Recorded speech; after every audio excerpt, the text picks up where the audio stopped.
You're listening to The Farron Dozier Show on KCAA Radio, 106.5 FM, 1050 AM in the Inland Empire. Also streaming from the KCAARadar.com website, MBR Radio, TuneIn Radio, Pandora, Google Play, Blog Talk Radio, iHeartRadio, Podcast, Stitcher, Amazon Radio, just to list a few. Oh yeah, and the streaming videos are located at Tiki Live or Rumble under The Farron Dozier Show. Catch us live or catch us on the archives at The Farron Dozier Show. Shout us out, what's the count? Visit farrond.com for more information.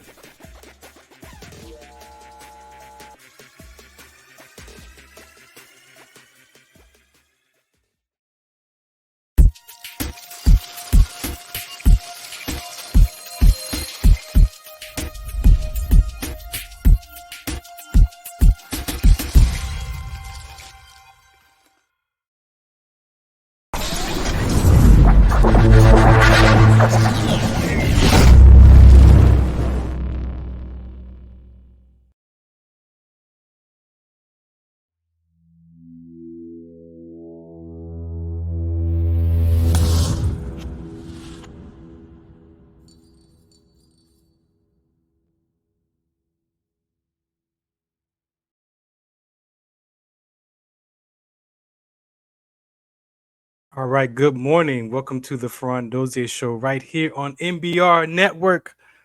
This is my second episode, so I'm glad to be here to be able to share with you what's going on in the world today around just veteran conversations. But mainly today, I'm just going to do part two or introducing myself to the network. If you need to catch the previous episode of part one, you can go to the NBR Radio.US network website, the app, and you can catch the audio or the video, either way. But again, today I just wanted to kind of reintroduce myself, share who I am. So as you begin to listen to me and have ideas of wanting to be a guest or have topics that you want to talk about, you can feel free to reach out to me. I'm easygoing, kind of laid back, pretty decent, nice guy, I believe, and just want to be able to talk to my veterans. I actually got into radio truly because of wanting to stay connected to my veteran community when I retired out of the military now 10 years ago. And so this has been a passion, a love, being able to connect with people. One of the things I shared is that, a lot of times as veterans, we don't think that civilians understand us. And sometimes we label one another. And so I'm here to disappear that conversation around how we are related as human beings, right? And if you really are willing to take a look and set aside your opinions about who you are, maybe you could get connected to other people. And so today I'm going to share with you about my belief systems. And I just want to know, pose a question to you as you listen to this.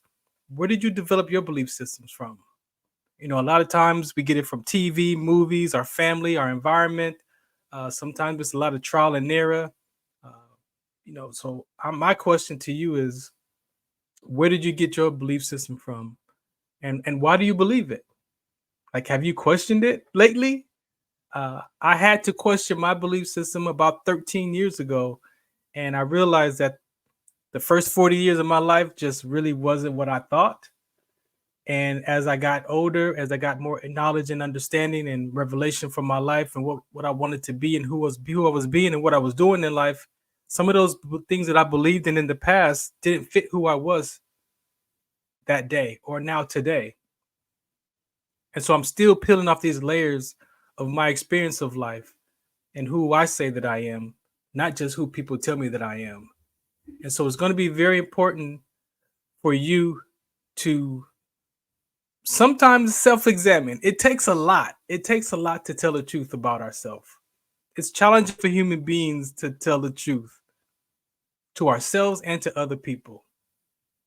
So I'm going to ask you today, as you listen, to take this journey with me for this next, less than an hour, and let's just have a conversation. I appreciate you if you're watching on Instagram or TikTok. Again, thank you for tuning and listening in, for taking time out.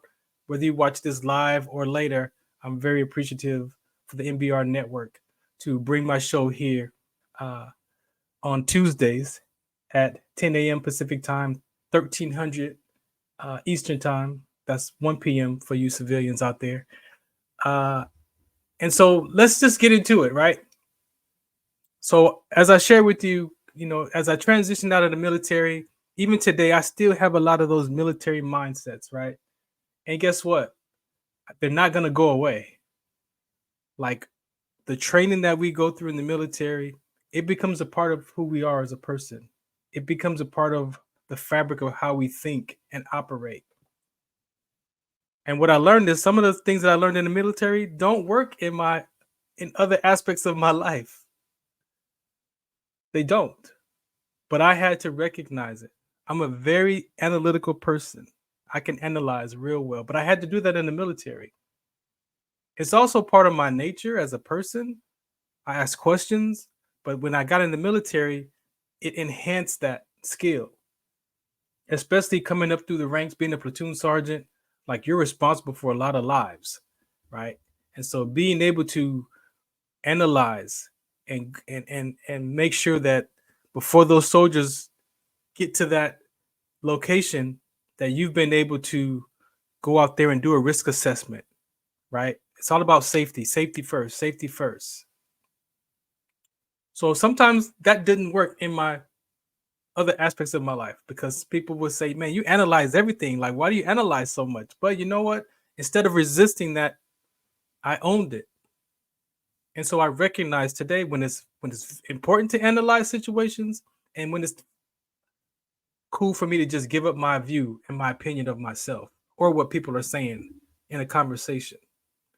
So I have a couple videos I want you to watch and listen to, and just listen to the process of a lot of our world beliefs. If you look in the world, where are they coming from? A lot of it is a lot of Greek philosophy, a lot of thinking, Plato, Aristotle. Like, a lot of these laws, a lot of the government systems, even the democracy, is of Greek philosophy. Our country is ran off of dead men's ideas. It's not right or wrong, but if you understand where the beliefs of this country come from, whether you agree with them or not, sometimes when you do that research for yourself, you get a better understanding, and then you get to see how the world functions and how it navigates, and then you can find peace in the world. But you have to be willing to do that work. So this first one is going to be a clip. Just talks about, this is kind of the space that I've been in the last 13 years, right? When I was in my dark space of depression and anxiety and suicide ideation, and then being able to find some education and discover that, you know what, life is not the way that I've been seeing it. Like, there's a whole nother aspect of life. There's a whole nother view of life.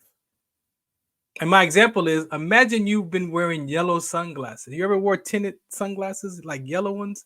Imagine you've been wearing yellow sunglasses. And then for like 10, 15, 20 years, you've been wearing yellow sunglasses. And then all of a sudden, one day, you take those yellow sunglasses off and you realize, hey, it's not really that bright outside. And maybe some of the colors that you've been looking at through that yellow tint is a different color. We describe it. People say we're looking at life through different filters, through different lenses. But that's the end result. My question is, where did those lenses come from? Where did those views come from? And sometimes, as you get older, as an adult, you might have to go back and rethink some of those ideas, even about yourself. We're not going to talk about people first. We're going to talk about the interpersonal relationship that it takes to self-examine and discover that who we are, or who we say that we are, not of our past. So I'm going to share my screen for those of you who are watching, and I'm going to just pull up this first video, and I want you to just take a listen. I want you to listen to what the conversation is about, the allegory of the cave. Let's play this right here on the Farron Dozier show in network. Let's see What is reality? Knowledge? The meaning of life? Big topics you might tackle figuratively, explaining existence as a journey down a road or across an ocean, a climb, a war, a book, a thread, a game, a window of opportunity, or an all too short lived flicker of flame. 2,400 years ago, one of history's most famous thinkers said life is like being chained up in a cave, forced to watch shadows flitting across a stone wall. Pretty cheery, right? That's actually what Plato suggested in his Allegory of the Cave, found in Book 7 of the Republic, in which the Greek philosopher envisioned the ideal society by examining concepts like justice, truth, and beauty. In the allegory, a group of prisoners have been confined in a cavern since birth with no knowledge of the outside world. They are chained facing a wall, unable to turn their heads, while a fire behind them gives off a faint light. Occasionally, people pass by the fire carrying figures of animals and other objects that cast shadows on the wall. The prisoners name and classify these illusions, believing they're perceiving actual entities. Suddenly, one prisoner is freed and brought outside for the first time. The sunlight hurts his eyes, and he finds the new environment disorienting. When told that the things around him are real, while the shadows were mere reflections, he cannot believe it. The shadows appeared much clearer to him, but gradually his eyes adjust until he can look at reflections in the water, at objects directly, and finally at the sun, whose light is the ultimate source of everything he has seen. The prisoner returns to the cave to share his discovery, but he is no longer used to the darkness and has a hard time seeing the shadows on the wall. The other prisoners think the journey has made him stupid and blind and violently resist any attempts to free them. Plato introduces this passage as an analogy of what it's like to be a philosopher trying to educate the public. Most people are not just comfortable in their ignorance, but hostile to anyone who points it out. In fact, the real-life Socrates was sentenced to death by the Athenian government for disrupting the social order, and his student Plato spends much of the Republic disparaging Athenian democracy while promoting rule by philosopher kings. With the cave parable, Plato may be arguing that the masses are too stubborn and ignorant to govern themselves. But the allegory has captured imaginations for 2,400 years because it can be read in far more ways. Importantly, the allegory is connected to the theory of forms developed in Plato's other dialogues, which holds that, like the shadows on the wall, things in the physical world are flawed reflections of ideal forms, such as roundness or beauty. In this way, the cave leads to many fundamental questions, including the origin of knowledge, the problem of representation, and the nature of reality itself. For theologians, the ideal forms exist in the mind of a creator. For philosophers of language viewing the forms as linguistic concepts, the theory illustrates the problem of grouping concrete things under abstract terms. And others still wonder whether we can really know that the things outside the cave are any more real than the shadows. As we go about our lives, can we be confident in what we think we know? Perhaps one day a glimmer of light may punch a hole in your most basic assumptions. Will you break free to struggle towards the light, even if it costs you your friends and family? Or stick with comfortable and familiar illusions? Truth or habit? Light or shadow? Hard choices. But if it's any consolation, you're not alone. There are lots of us down here. All right, so that's just one. I got one more for you to watch. Check this one out.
Mm.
Hey, Varen, can you hear me? Yeah, Hey, there's like no sound. You can the video's not playing or anything. it is. You can't hear it? No, I can't hear it. You have to hit play. I did. It's playing. Okay. Let me refresh. All right. Again, welcome back. So, as I was sharing about this whole philosophy thing, those are some of the videos that I had discovered in my journey of watching and listening and just really kind of developing myself, right? So, I had to, at some point, figure out what are my new belief system, what is my new philosophy, what else do I like, what do I care about, like I really got to figure out who Farron is today, especially after coming out of the military, especially after being in the service and trying to figure out what's next, because I had made coming out of the military that my life was over, and I really believe that my life was over coming out of the military. Like I truly believe that, and I even collected evidence that my life was over. And then I found radio. I found this education. I started, being interested in my thought process, in my emotions, in my feelings. And as I discovered so much about myself that was just so corrupted, I could tell the truth to myself that some of the thoughts and feelings and emotions that I had just wasn't the truth anymore. And so I had to start looking at how am I going to live, this life today. And so for me, I broke my perspectives up into three different categories. Now, some of us look at perspectives, perceptions, and interpretations. None of those are wrong for you. Like, your reality is your reality, but it's your reality. It's not, it may not be the other person's reality, because a lot of times how we talk, a lot of times we describe life to the point that how we describe it is the truth. But you can have five people looking at that same description and they might describe it from a different perspective of how they view it, from their different angle, from how they learn how to describe life and how to talk. That doesn't make anybody wrong. It just allows us to learn from each other, connect to one another, which is what we really want. At the end of the day, human beings, we want to belong. And that sense of belonging is an emotional charge. You're being put on punishment or told to go stand in the corner, like that is the worst thing you can do to a child. Is go stand in the corner, go, you're on punishment. Oh, how about go to jail, right? When you're excluded from society, from your family, or you feel like you're excluded, it becomes an emotional charge, an emotional wound. And sometimes the way that brain functions, if we don't have all the information, That subconscious mind will fill in the blanks to make it make sense to us. And then now that truth becomes your truth and not the truth that actually happened. And if you're a parent, imagine that that's what's happening to your child at a very young age, early on in age. As adults, imagine we live from those views as adults and we act them out. So that sense of belonging, you've got to discover what it is for you. A lot of us don't feel like we're part of our own families. A lot of us feel like we're the black sheep, or I don't belong, or I'm different. But have you ever stopped to question where those thoughts are coming from? There's work. You heard the word ignorance? I'm an advocate for sickle cell trait. I'm out to disappear the ignorance about that inherited gene. But sometimes you tell somebody that they're ignorant, man, you might just start a fight with. That's like a curse word. If you tell somebody that they're ignorant. But what does ignorant mean? It just means that you have a lack of knowledge. It's not a curse word. It's not a bad thing. But our words, our language is so powerful, and our belief system are so strong that it protects us. Ultimately, I don't want to look bad. Even though I know I'm wrong, I don't want to look bad. So I'll be right. Can you tell the truth to yourself like that? I discovered a few times that that's how I was being as a person. Even though I was wrong, I wanted to be right. And I behaved as such. So my first pillar that I live from, I call it my ideology. And for me, ideology is I had to look and see, where do my thoughts come from? Like, why do I think the way that I think? Why do I want the things that I want? Why do I behave the way that I behave? So I had to go and look for what my ideology was for myself. Here's an example how I describe my ideology. If you play baseball, you might understand this very well. So, as in baseball, the umpire calls that pitch a ball or a strike.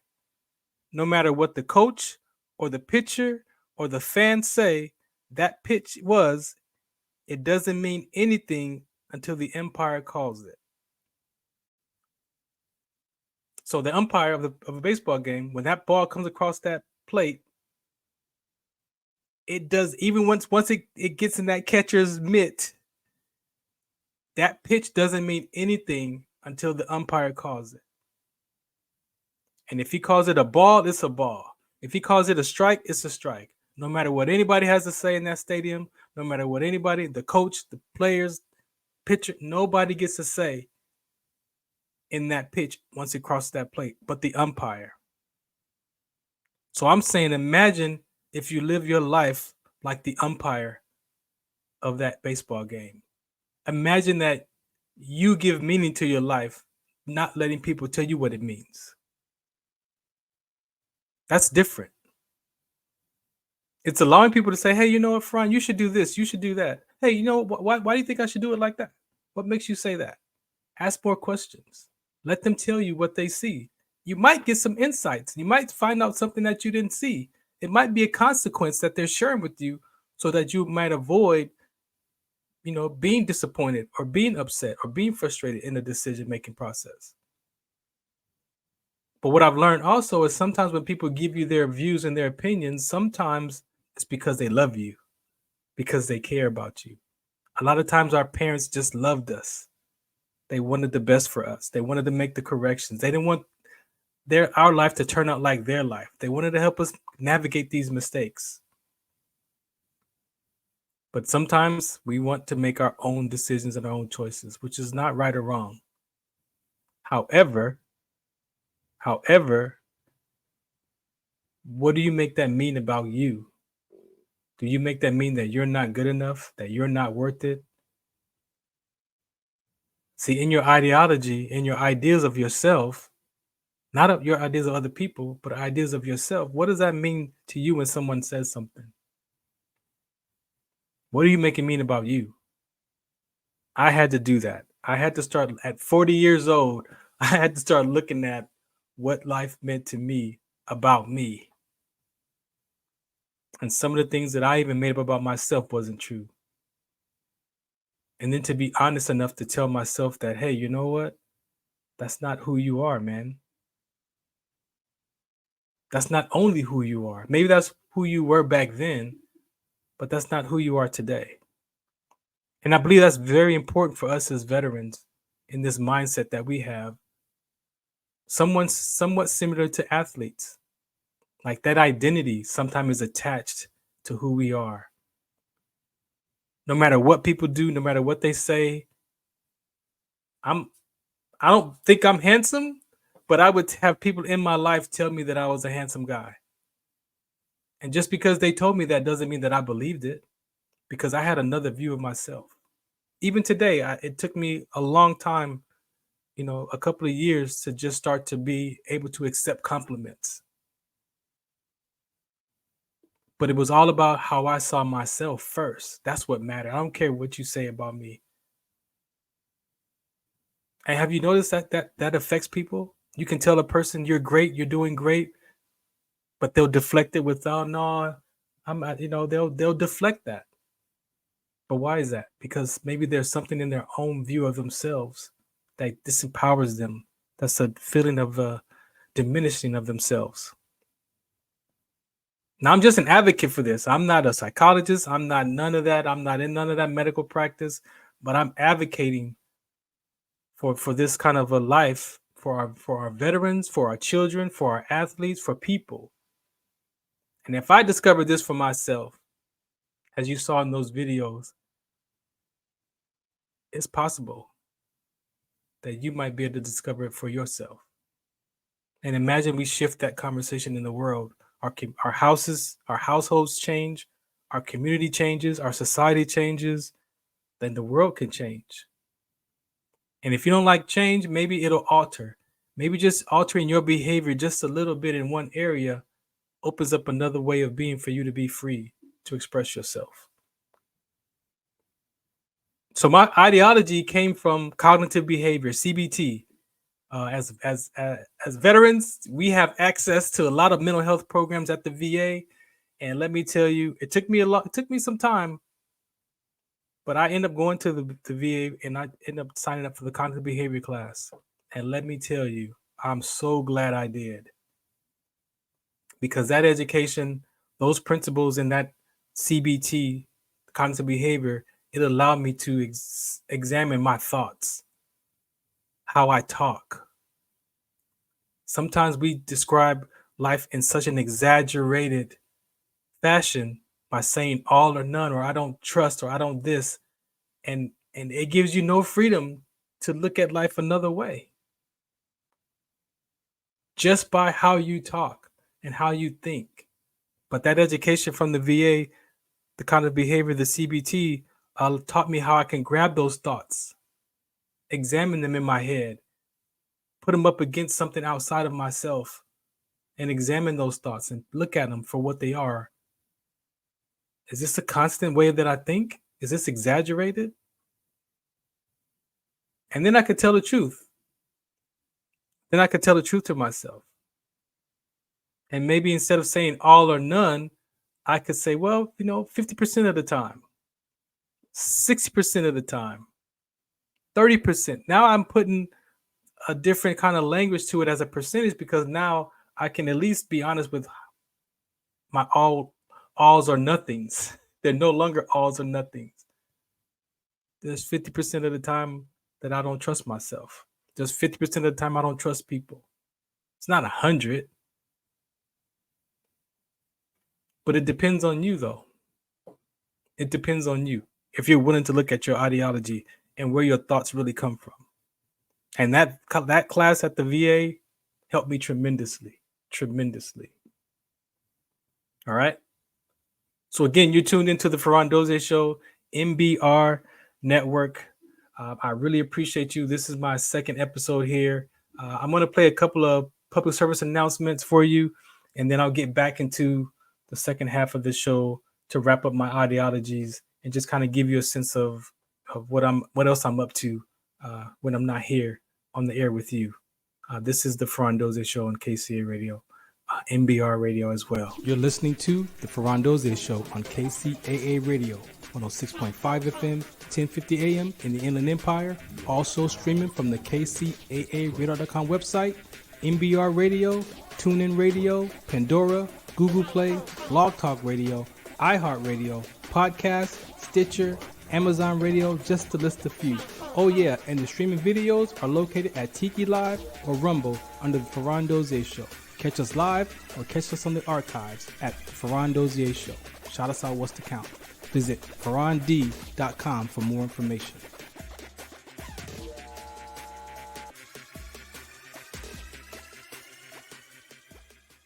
Some of us still carry the burden of battle. It threatens to drown us in our everyday lives. In battle, we had our weapons and combat gear to keep us safe, to keep us confident. But when we returned home, we were not armed with weapons and gear to cope with our own minds. I was lucky to find my combat gear, my mental weapon, and it's called Calmago. Calmago is a drug-free device that allows you to achieve calm in less than 3 minutes in moments of anxiety, stress, anger, panic, or insomnia, not with medication, but rather by activating the parasympathetic nervous system through breathing regulation and multisensory stimulation.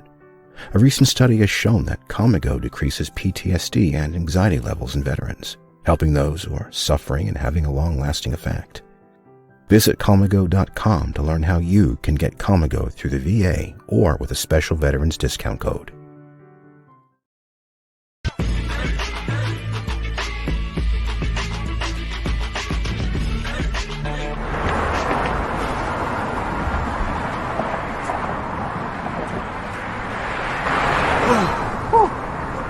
Hey, what's up, man? How you doing? I'm blessed, my brother. How you doing? I'm good, man. I'm good. Hey, did you see the game last night? Oh, that was a good game. But did you see the shot?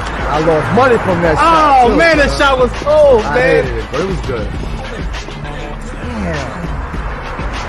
What's in those jeans? You really want to know? I do.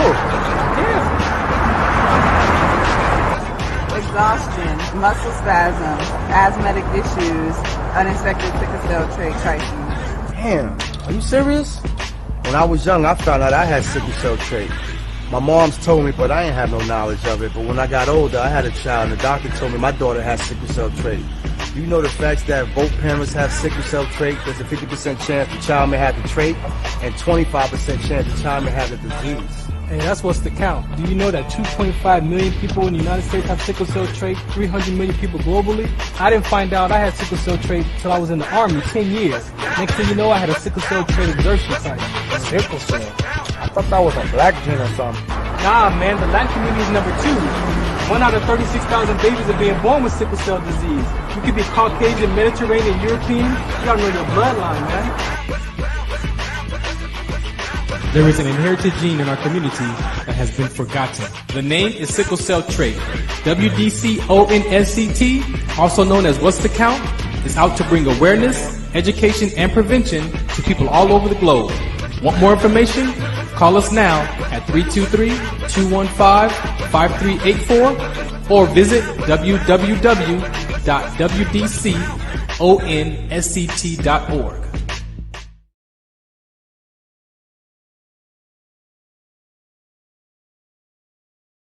Zetovia salve, made from natural and organic ingredients, good for inflammation, poor circulation, hemorrhoids, yeast infection, lip sores, dry coughs, eye pain, minor cuts and bruises, and ready to purchase at botanicaherbalco.com. BOTANICAHERBALCO.com. botanicaherbalco.com. So I had an opportunity to meet Dr. Sebi in 2013. I actually sat right next to him. And that's one of his products that I use, that salve. And so Dr. Sebi, man, talk about some knowledge. He just found ways to use those herbs, and he cured a lot of people from a lot of different diseases. And I had an opportunity to sit next to him and talk to him about sickle cell trait and sickle cell disease. and he just opened up with a whole bunch of other conversations about diseases and just how the body functions. So it's so important for us to take care of our health. And as well with Comigo, I use that device. Here's my device right here. I didn't want to take any medications. I didn't want to do. I took drugs before, and I just felt like a zombie, and I just did not want to live my life like that. I knew I had some mental toughness. Like I played basketball, so I knew I had some mental toughness in there. But this transition out of the military was a little bit different than I had ever experienced before in my life, and I just didn't want to walk around like a zombie of how I felt. So I took education, and then recently I found Comigo a couple of years back now, about a year or so ago, and so I believe in those products that I share. So let's get back to this philosophy. So we talked about our ideology. If you're just tuning in, make sure you watch the repeat of this as I'm sharing with you the three pillars that I live my life from up against. So now I challenge my thought process up against those cognitive behavior principles that I learned, and I'm always looking for the exaggerated thoughts that I have, because a lot of my thoughts are exaggerated, and they're so exaggerated that I won't even take an action because I end up being like why bother, because of how I think about myself.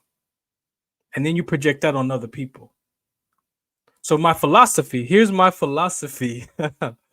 It says that a plane in autopilot self-corrects. Now, if you know airplanes, you've been on an airplane, they can put that bad boy in autopilot, right? So a plane in autopilot self-corrects. It's never on course. Live life like the auto-correcting system. Live life like the auto-correcting system of the airplane that self-corrects, that's never on course. Sometimes in life, we're not on course. Sometimes we're thinking, we're doing behaviors, and we're not on course. But what are you using your belief system up against outside of how you feel and think and concerns and worries about life? What are you challenging those up against outside of you to get back on course? Like, that's a different way to live. Yeah, you have the right to do and be whatever you want to be. Nobody is anything against that. But if you do that and you be that kind of person and you go home and you're still questioning who you are as a person, and you're questioning your behavior, or you're questioning why you feel you're not being fulfilled, or you feel diminished of yourself. Some of us do that. I still manage these things today. It's not a cure. Sometimes these are lifelong journeys. But if you don't start to interrupt your thought process and really challenge how you think and look at life, some people never discover it. And some people die lost, or that experience of being lost or stuck. So my philosophy is a plane in autopilot self-corrects.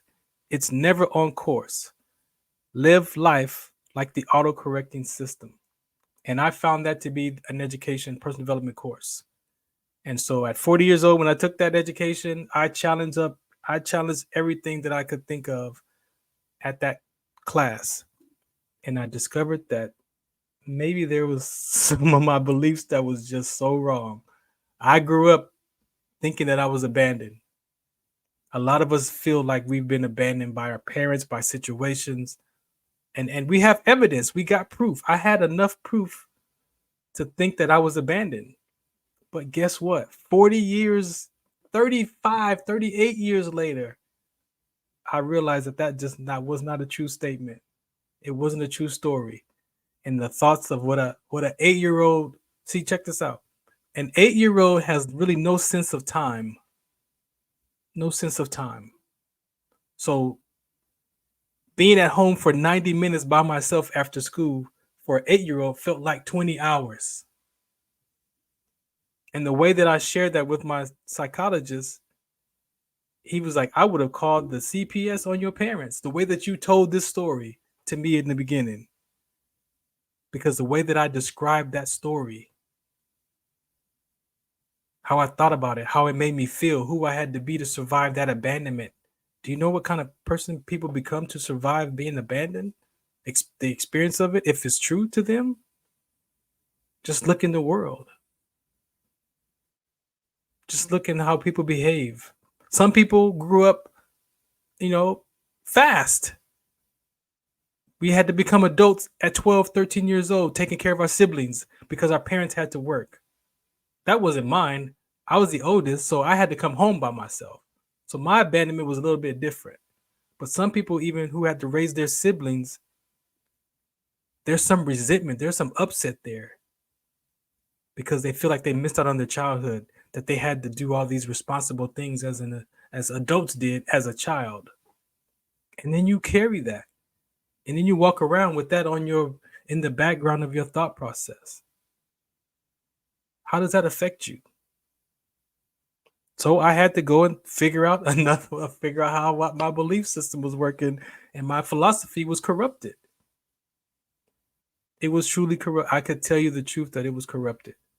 My perceptions, my interpretations, my perspectives, up against that education, it challenged. And there were some things that I said that, okay, I can't even believe that anymore. Like, I can't even believe that about myself anymore. I can't believe that about my mom, about my dad, about my friends. Like, I can't believe that anymore. But I was 40. The confidence and the courage it took to tell the truth about my thoughts, my deepest secrets and emotions about how I view life. Guess what? I had to tell the truth. By the way, hey, I've got some stories that's not true, and I've got to make the corrections. I had to go back and do damage control because it did impact people in my life. And so how can we move forward in life if we're still carrying some of these emotions, these feelings, these just corrupted truths that may not be the truth about who you are as a person? It takes something to try to not look bad, to look good, to be accepted, to be liked, to be loved, to be friends with people. Guess what? Everybody's not going to like you. They're not going to love you. They're not going to want to be your friend. Everybody's not going to want to talk to you. That's life. But to be confident enough to say, oh, it's okay, you don't want to be my friend. It's okay. But at an early age, imagine we could teach this to our children early so that these social issues that we're dealing with, they don't get impacted by it. The self-reliance, the self-esteem, the self-love, the self-courage.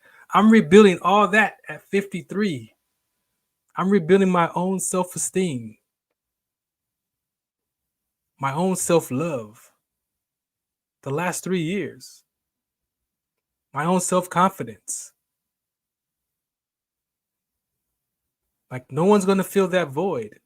Only you can fill those voids, and it's going to take something outside of yourself.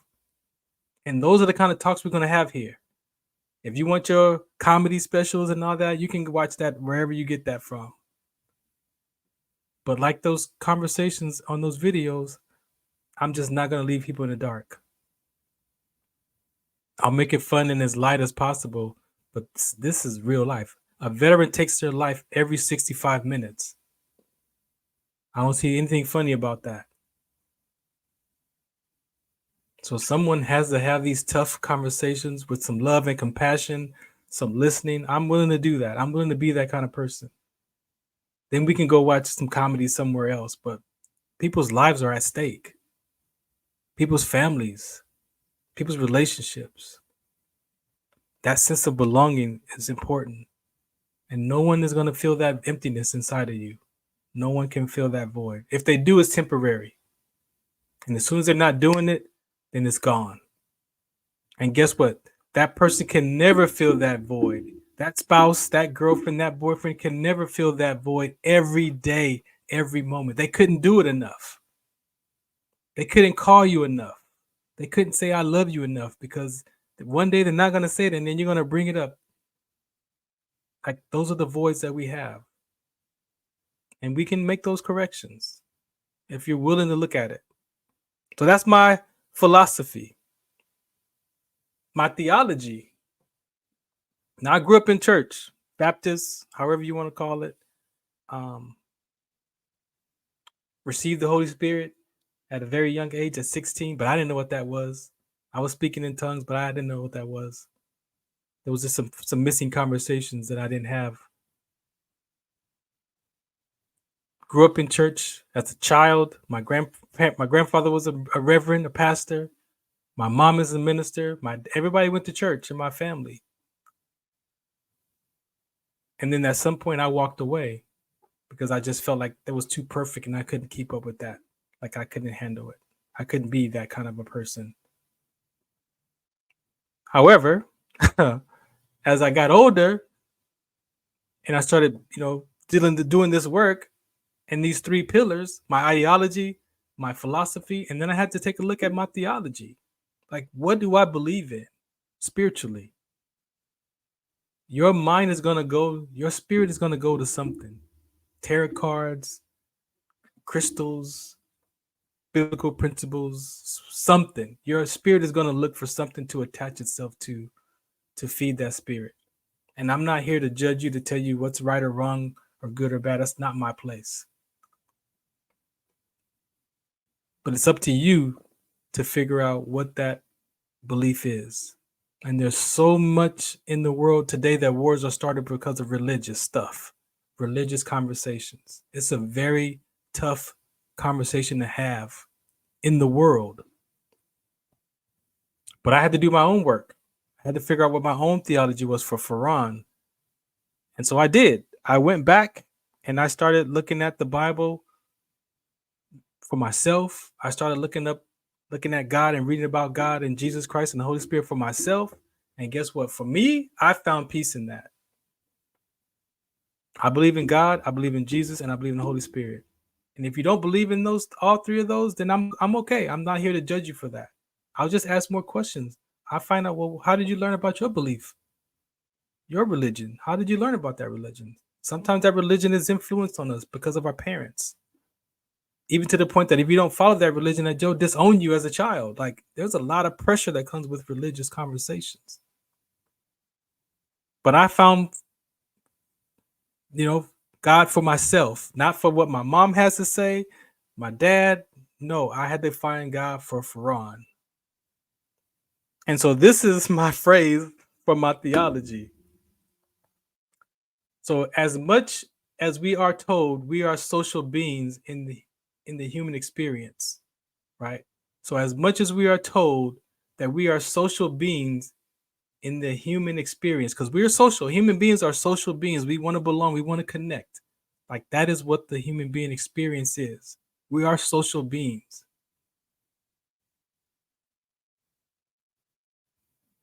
Now, the second part of this is where it gets a different look.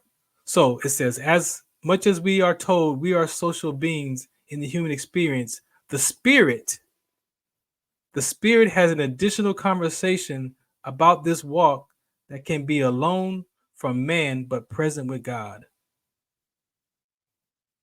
The spirit has an additional conversation about this walk that can be alone from man but present with God. And that's the challenge. We're social beings, but your relationship with God is on your own. And you've got to discover that for yourself. You've got to figure that out for yourself. And that's going to be the work. So in this philosophy, in my theology, in my ideology, I had to figure out what my three pillars were for myself. I was able to do that. And now I've found peace. I'm still alive. I'm here in front of you, being able to share this. Before all that, I was lost. And life was done. It was over. But today, no. Today, no. I have the confidence. I have some confidence in certain areas now. I've developed my self-love. I've developed my self-esteem. I've got courage. I had courage in the military, but why didn't I have courage in what I call my personal life? Because I had those separate. But I'm the common denominator in all of it when I show up. In my personal life, in my military background, in my whatever, as a father, as a grandfather, as whichever life, it's still me. It's still you when you show up. Who are you? and not what you do in life, but who you be in life. It's about the human being experience. And so, who I get to be is that others find their greatness through my self expression, and that others discover their peace through language as I demonstrate self forgiveness. Like, that's who I get to be when I show up. What I get to be in life as an activity is I'm a sickle cell trait advocate. I have a lot of conversation, I have a lot of shows that I do. I'm on this, I have a sports show. So let me pull up some of these tabs that I want to share with you before we get out of here. I'm going to share my screen for those that you are watching. This is my sports show. I'm on the air Sundays at 8 p.m. on KCA Radio. This is a Sports Collective Media.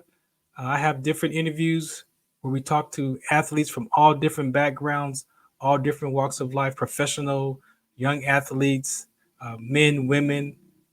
We have all different types of conversations. Let's play this one right here. Is Malia Nahos? And where are you from?